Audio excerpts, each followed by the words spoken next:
little bit longer than normal to get out because I'm trying to keep you guys out of the club. I know you guys are headed right to the New Year's festivities, so I'm trying to keep you safe. Okay? This could be a 4-hour press conference because I'm keeping the guys in the locker room until we get done. I'm not doing that. Where's Gary? Gary? Hey, can I just say, man, congratulations. You're retiring today? Friday? Congratulations, man. I'm a huge fan. What you've done is super cool. Right? That's very cool. And I've told you guys this, but the people that dedicate their life to sharing these kids' stories and the stories of sport to the whole world, it's a place where all of us find inspiration and example, and super great for you, man. That's cool. So now you can be at every game. Yeah? Come on. Let's go. All right. Congratulations. That's super cool. It really is. I'm really happy for you.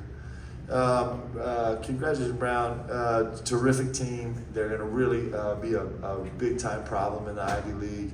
They have terrific talent. Mike does an unbelievable job coaching that crew. We have a ton of respect for what they've done. They've already posted huge wins this year, including a big-time overtime home win against Rhode Island. And you know, they gave Kansas all they could handle for a half, and it's a good team, and they have really good kids, and they're doing a great job. I was proud of our guys today. I was proud of us kind of ringing the bell defensively. It was really important to us, minus some letdowns on the glass. I thought the guys were stellar. It was our season high in deflections, which is really important for us. Our percentages challenging shots were really good, and I think our guys had fun tonight. And I told the guys, I just don't think there's anywhere else in the world where you get to walk in on New Year's Eve at 2 o'clock and have every singles, you know, have 20,500 people packed in there to watch you play, you know, a mid-major team. It just is incredible, and so grateful to all of you. Take questions. Gary, you got the first one. Now, here's the deal. I'm not going to be honest with any of you guys, but I will answer you 100. This is your one shot, baby. 100% transparency. I guess about to start, a little rusty coming out. Did you feel like, you know, it was just a matter of them kind of settling into a pattern and the shots would start to fall? Yeah, it's, you know, I'll tell you, it's like, Lee, have we ever lost? I don't think I've lost going into Christmas since I think we left, but since maybe my first year. That might be wrong. My first year at UVU might have been the last time I lost going to Christmas. It's the worst. It's miserable. But our guys handled it great, and so I think they were. You know, I thought we were brilliant to start the game defensively. We just turned the ball over 3 times in the first. The first 90 seconds, and then from then on, the guy's ball protection was elite. I think we finished with 4, right? Did we finish with 4 or 5? 5 turnovers, which is, I think, ties our best, or maybe one better than our best this season. So I think they were motivated by aggressiveness. The first one was Andrew Carr comes up with a huge steal early in the possession, and he's racing down the floor and wants to advance it to Jax, and Jack's not looking, and he kind of got held up. But I was actually really proud of how the guys came out. I was really proud of their focus and not swinging too wide on the defensive end. But they were really focused, and I thought it was great. In the back. Mark, at this point in the schedule, how challenging is it to maybe teach energy coming off of a game like that at MSG?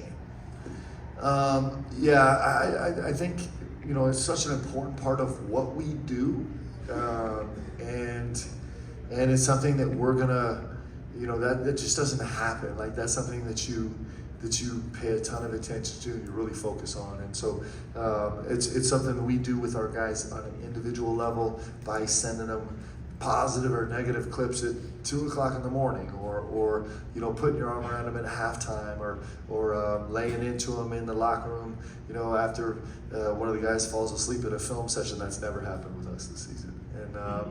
And so I just think it's teaching your guys how to you know, cull the energy out of their teammates, right? Like, how do they talk to their teammates? What do they see? It's no different than kind of anything in life that's hard and demanding and arduous and full of stress and pressures. you kind of you're trying to tap into every possible way to find energy, and our guys are good at it. Like, we're pretty good. We're not flawless in that area, but we're pretty good, and I think we have a chance to get better.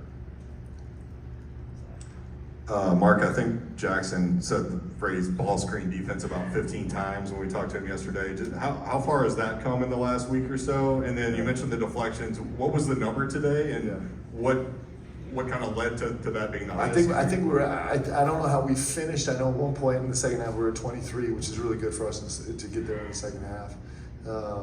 And we, there was probably, we had a couple days was basketball all day long. And so I think there was probably some point during the last week where all of our guys were struggling to remember if there was anything involved in the game of basketball except for ball screen defense. We repped and repped and repped and repped and repped, and to our guys' credit, they really worked on it. And we still have, that's going to be, listen, I mean, the greatest players in the world are trying to figure out how to guard ball screens in different scenarios. So this is going to be an ongoing process, but I was incredibly proud of our guys, the way they managed it tonight. I thought it was elite. I thought their communication was terrific on the defensive end. And then when we did make some mistakes on cutters away from ball screens, I thought our guys did a great job with hands, kind of helping each other. We had one play in particular, actually, I'll bring up. It was really exciting for me. It was in the second half, early in the second half, and one of the things we've been talking about is we try and keep ball screen defense a 2-on-2 endeavor as much as we can, because we want to stay with shooters, and in response to some struggles we've had, we've been trying to incorporate those other three players to still be with shooters, but to be really help early recovery in a bunch of different scenarios. And so Andrew Carr actually was on the right side of the floor, ball screen was happening on the left side of the floor, and he actually, it was an OKC action, it was a Spain action, where it's a ball screen and a back screen, and so the roll had kind of come open a little bit early, and Andrew came all the way to tag along the baseline, did it really early, was there early, got a little tag, and then like raced out to be there on the catch and came up with a deflection, almost came up with a steal, like a pick 6 steal, and it would have been a pick 2 steal, but maybe a pick and 1 steal, but it's little moments like that where we're like, okay, we're cooking, like we're getting better, right? That's all we care about. Can we get better? And these guys did. Coach, it seems like you tried a lot of different lineups, went pretty deep in your bench. Of course, Kerr's still out. But what did you learn about those guys and those rotations and lineups before you head into conference play? It seemed like you were trying a lot of different stuff out there as far as lineups and depth goes. Yeah, we're putting different guys together. Just trying to figure out how they feel. We spent a lot of time in practice this week with Ansley and Andrew on the floor together, and with Andrew and BG on the floor together, and Ansley and Amari on the floor together. And so that mix up of bigs, I think there's some space in us to make us look different. I thought, the one thing I learned is that the TP is going to keep working into these minutes at the point, and he's going to keep getting more and more comfortable. Like for him right now, he's got so much more to his game than we're probably seeing in the limited minutes he's had so far, because he's still trying to just get over the newness of it. But as he settles in, and he's going to settle in under fire, but as he settles in, he's going to be very, very, very serviceable, giving us some minutes to the point.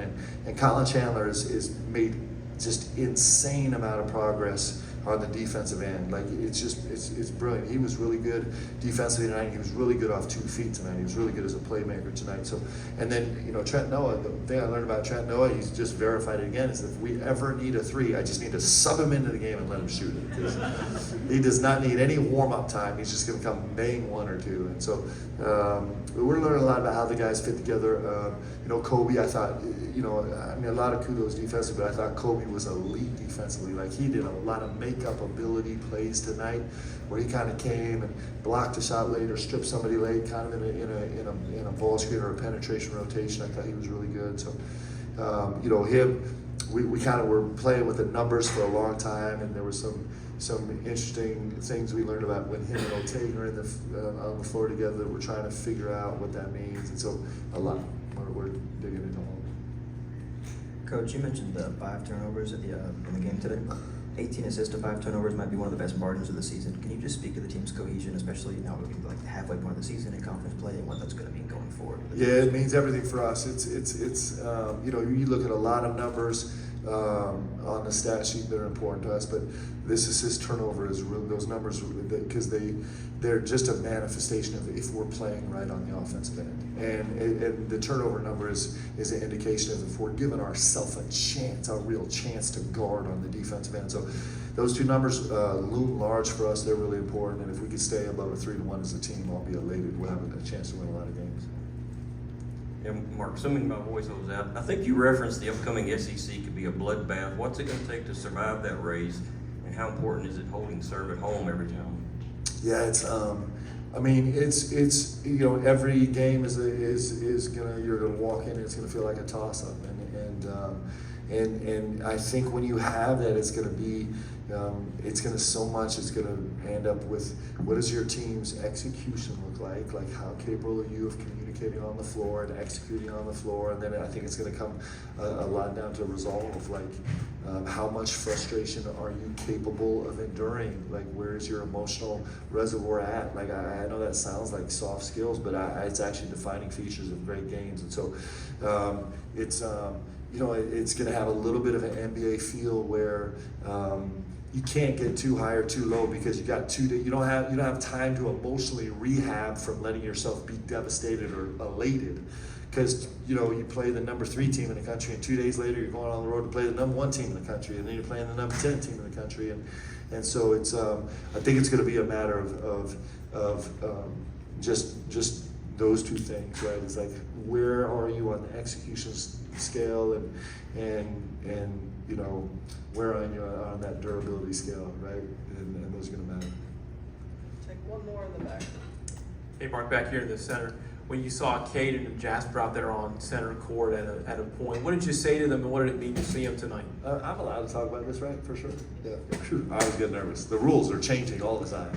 I was hyped. So the truth is, you know, I'm the last person to know anything. Actually, I'm pretty, like, I only know a lot about very few things. And so I'm in the timeout talking to the staff, and I looked up, and those 2 kids are standing out there center court. And I got so excited.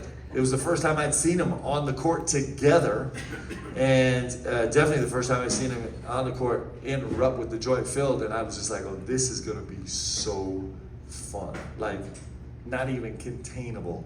Those 2 guys are going to be incredible. They're going to work some real magic in this building, and I can't wait to get them here on the court in uniform.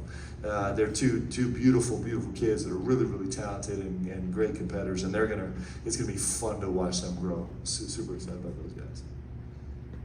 Thanks, everybody. Okay, Gary, congratulations. Happy New Year to everybody. Let's go.